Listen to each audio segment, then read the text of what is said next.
Hello guys, I am back with another video of respiration. मैं हूं आपका दोस्त और इस चैनल का होस्ट राहुल कुशवाहा। तो पिछले वीडियो में हमने ऑक्सीडेटिव फॉस्फोराइलेशन की बात कर ली थी।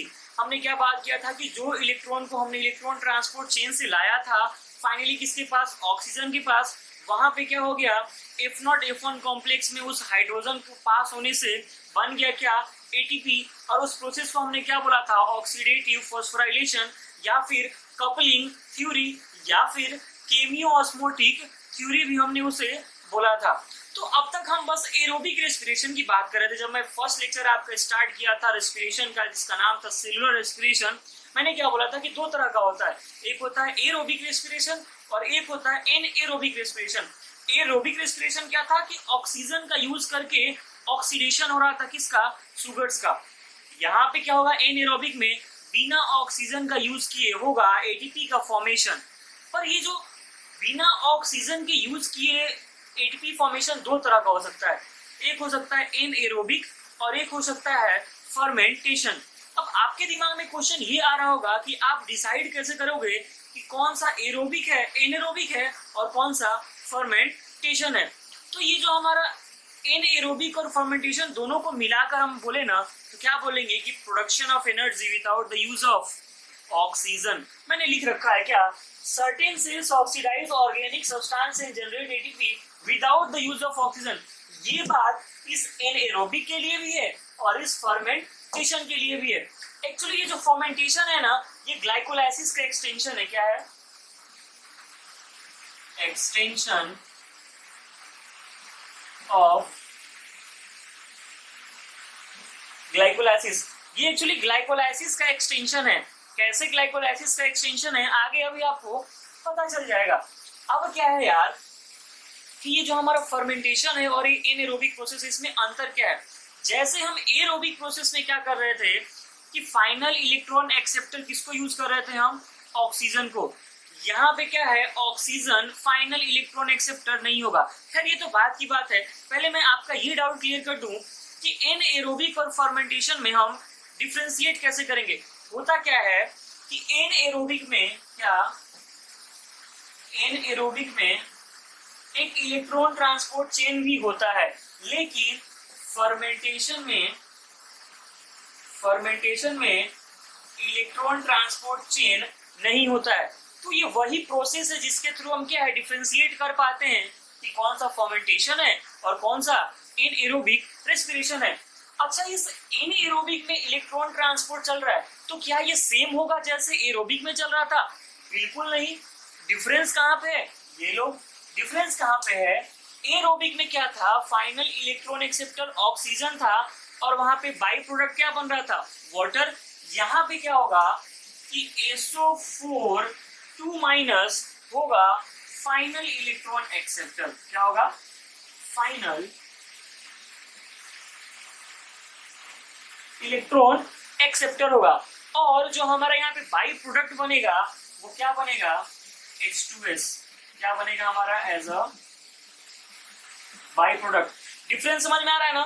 वहां पे ऑक्सीजन था, यहाँ पे क्या है, SO4, क्या है, SO4 2- है, ठीक।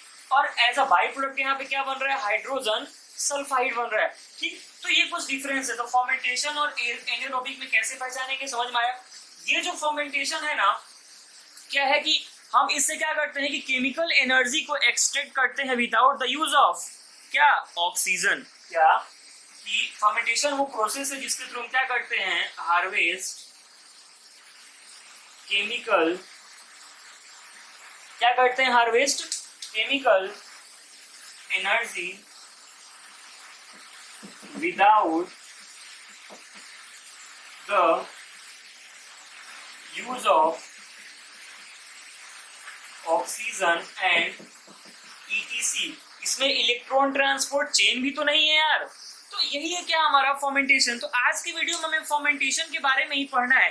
एक्चुअली जो फर्मेंटेशन है ना, ये दो तरह का होता है। कितने तरह का, दो तरह का होता है। कौन कौन सा, एक होता है अल्कोहलिक फर्मेंटेशन और एक होता है लैक्टिक एसिड फॉर्मेशन। कितने तरह का होता है ये फर्मेंटेशन हमारा, ये फर्मेंटेशन हमारा होता है दो तरह का। पहला कौन सा, अल्कोहलिक फर्मेंटेशन, ठीक। और दूसरा एक कौन सा होता है, और दूसरा कौन सा होता है, लैक्टिक एसिड फर्मेंटेशन। एक्चुअली ये जो फर्मेंटेशन है ना, इसको हम सेलुलर रेस्पिरेशन नहीं बोल सकते हैं। क्या मैं बोल रहा हूं कि ये जो फर्मेंटेशन है इसको हम सेलुलर रेस्पिरेशन नहीं बोल सकते। क्यों नहीं बोल सकते हैं?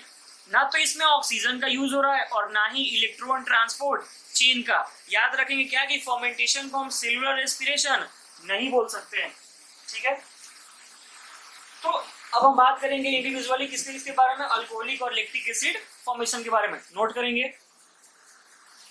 एक और बात है यार, मैंने क्या लिखा कि फर्मेंटेशन क्या है, हजार्डस है। मतलब क्या है कि कोई अच्छा प्रोसेस नहीं है। इसमें बनेगा क्या, या तो एसिड बनेगा, मतलब पायरुविक एसिड से कुछ ना कुछ बनेगा। ऐसे लैक्टिक एसिड बनता है, वो क्या होता है कि आयनिक फॉर्म होता है किसका, लैक्टेट का। और क्या बन सकता है इसमें, अल्कोहल बनता है।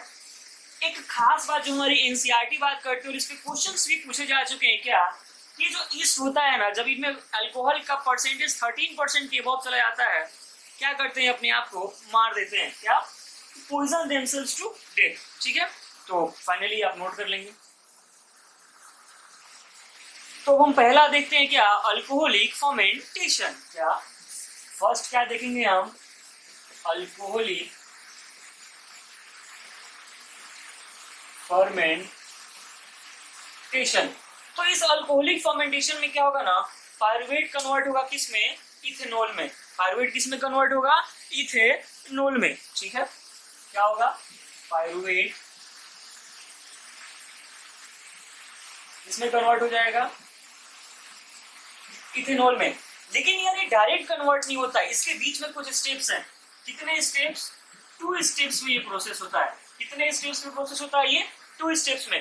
पहले स्टेप में क्या होता है ना कि इस पायरुवेट से एक ऑक्सीजन मॉलिक्यूल निकल के बनाता है क्या, एसिटल्डिहाइड। क्या बनाता है, एसिटल्डिहाइड। और उस एसिटल्डिहाइड का क्या हो जाता है, रिडक्शन हो जाता है, और उससे क्या बन जाता है हमारा इथेनॉल। क्या हो जाता है, दूसरे स्टेप में क्या होता है कि उसका रिडक्शन हो जाता है किसका, एसिटल्डिहाइड का। किसके थ्रू, NADH के थ्रू। मैं क्या बोल रहा हूँ कि जैसे ये केमिकल रिएक्शन के थ्रू समझते हैं। जैसे क्या हो गया हमारा, ये था पायरुवेट,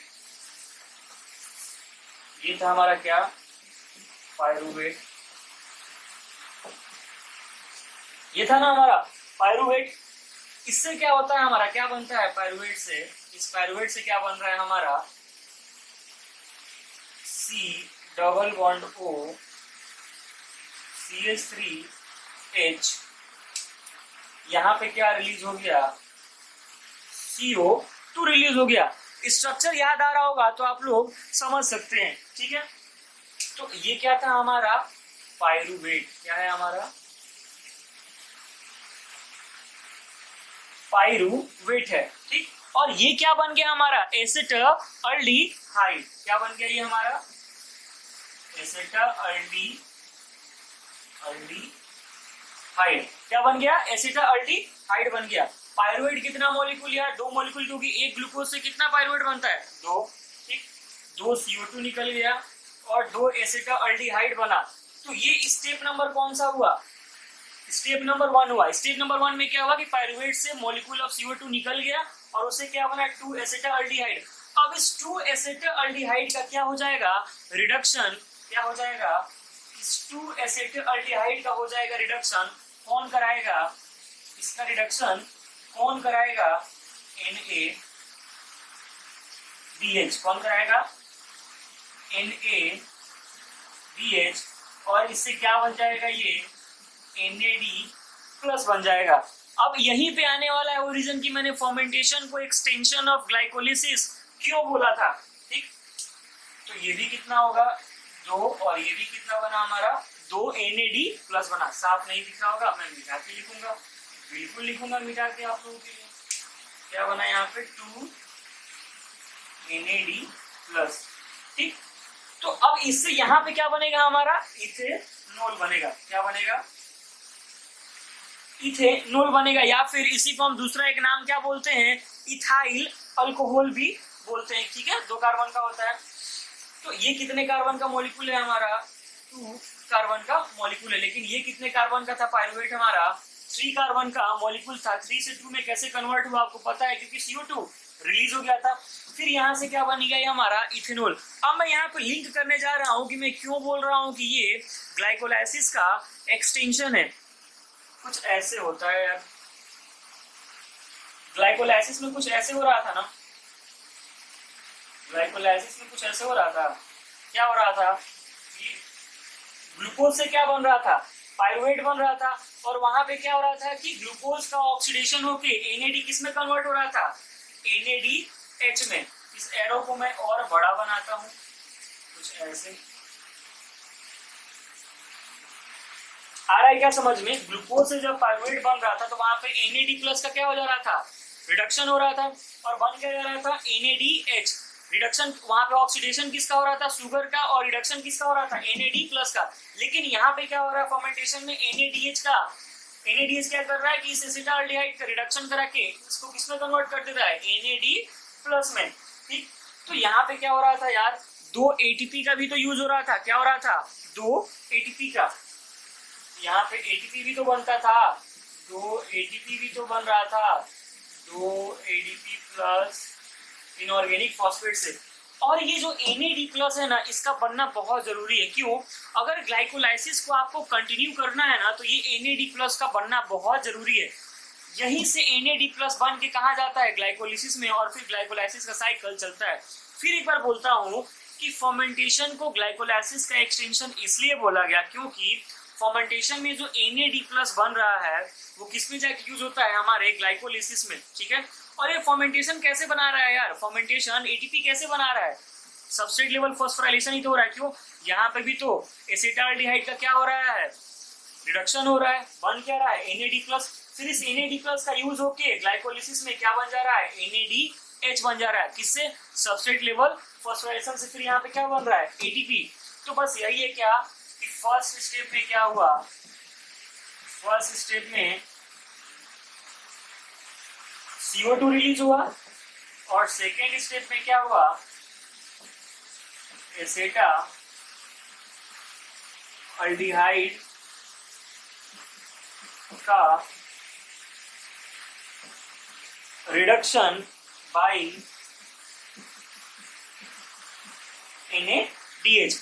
आपको अल्कोहलिक फर्मेंटेशन में यही बातें याद रखनी है क्या कि पहले स्टेप में क्या हुआ, दूसरे स्टेप में क्या हुआ और फाइनल प्रोडक्ट क्या बना। ये जो CO2 रिलीज हो रहा है ना, ये किसके प्रेजेंस में होगा?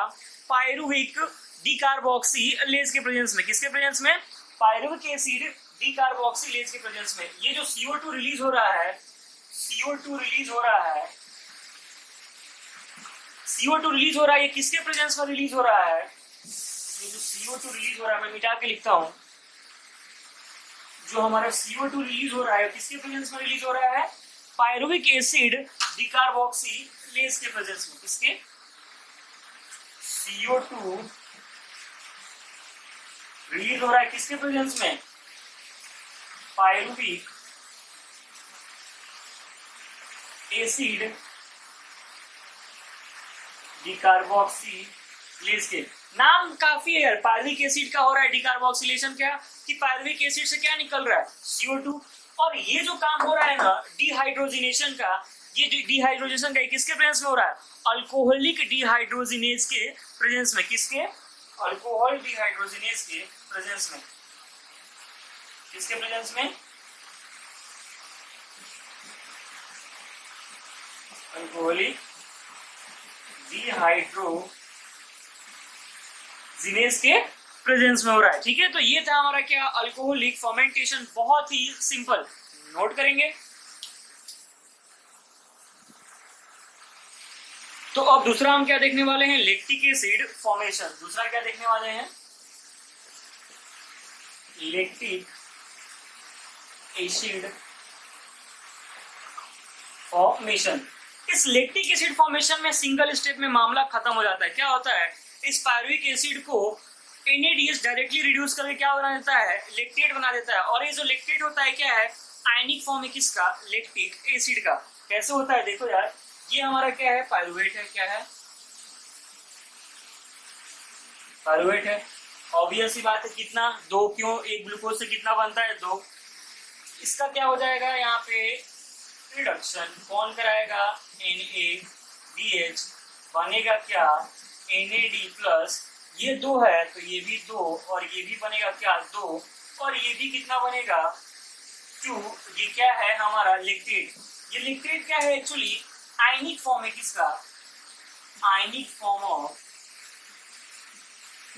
Lactic acid. नाम ही क्या है यार, लैक्टिक एसिड फॉर्मेंटेशन। तो देखो स्ट्रक्चर देख के पता चल रहा होगा कि यहाँ पे क्या हुआ है। तो ये सिंपल सा था क्या यार हमारा, यहाँ पे कोई CO2 का रिलीज नहीं होगा, CO2 का रिलीज बिल्कुल भी यहाँ पे नहीं होगा, CO2 का रिलीज यहाँ पे नहीं होने वाला है। बस डायरेक्टली क्या है सिंगल स्टेप में मामला खत्म हो जाएगा। तो ये थी बात यार हमारी किसकी, एरोबिक रेस्पिरेशन और फर्मेंटेशन की। अगले वीडियो में मिलेंगे क्या रेस्पिरेटरी सीट के बारे में कि कितना एटीपी बना, और रेस्पिरेटरी क्वेश्चन के साथ एंड एम्फीबोलिक पाथवे के साथ। ठीक है, तब तक के लिए कोई डाउट हो कमेंट सेक्शन में जाएं, #AskBiome पे डाउट पूछें, और घर पे अच्छे से रहे आप लोग। Stay home, stay safe, all the best.